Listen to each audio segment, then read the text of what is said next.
Salut à tous! Dans cette vidéo, je vais vous expliquer les sanctions administratives qui peuvent vous être appliquées en cas d'infraction routière. On verra ensemble les différents types d'amendes, les points de permis, les suspensions de permis et surtout, comment ces sanctions sont appliquées.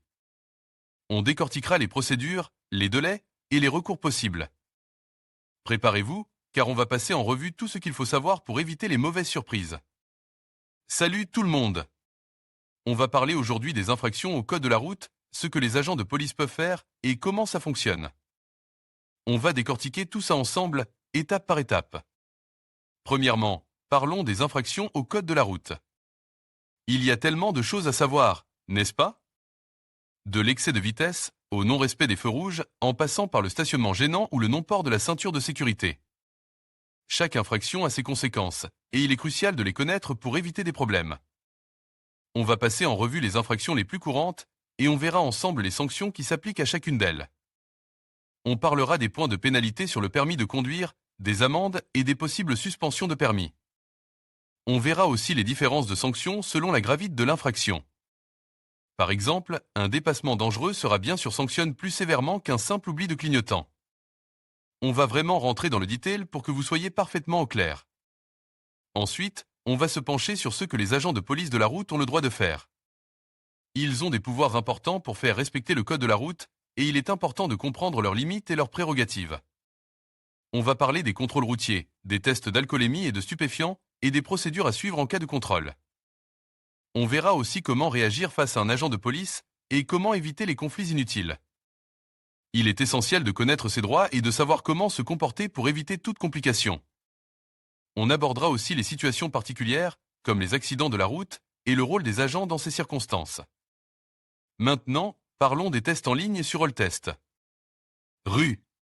Ce site propose des tests pour réviser le code de la route avec toutes les questions, plus de 4 MISX 160 T1. Questions, pour être précis, pour l'année 2018. C'est une excellente ressource pour se préparer à l'examen du permis de conduire ou tout simplement pour rafraîchir ses connaissances. On verra ensemble comment utiliser ce site efficacement et comment tirer le meilleur parti de ces tests en ligne. On parlera des différents types de questions, des astuces pour réussir et de l'importance de la pratique régulière. Passons maintenant aux bases de la sécurité routière. C'est un sujet fondamental et il est important de bien le comprendre pour être un conducteur responsable et sûr. On va parler de la distance de sécurité, de l'importance de l'anticipation et des bons réflexes à adopter sur la route. On verra aussi comment adapter sa conduite aux différentes conditions de circulation et comment gérer les situations à risque. On abordera des sujets comme la conduite par temps de pluie, de neige ou de nuit.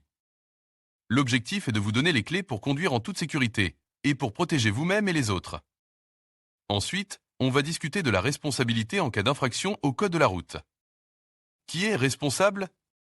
Quelles sont les conséquences juridiques et financières? On va aborder les différents scénarios possibles et on verra comment se protéger en cas de litige.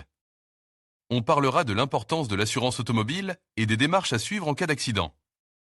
Il est crucial de comprendre ses responsabilités pour éviter les mauvaises surprises. Enfin, on terminera par les premiers secours en cas d'accident de la route. C'est un sujet vital et il est important de savoir quoi faire en cas d'urgence. On va voir les gestes essentiels à connaître et comment réagir face à une situation d'accident. On parlera de l'appel au secours, des premiers soins à prodiguer et de l'importance du calme et de la lucidité. Savoir réagir efficacement peut faire toute la différence. Salut tout le monde! On se retrouve aujourd'hui pour parler des sanctions administratives liées aux infractions routières et plus précisément des règles d'application. C'est un sujet crucial pour tous les conducteurs, alors accrochez-vous. On va commencer par les 3 infractions qui peuvent vous coûter votre permis de conduire. Imaginez, vous vous retrouvez sans permis.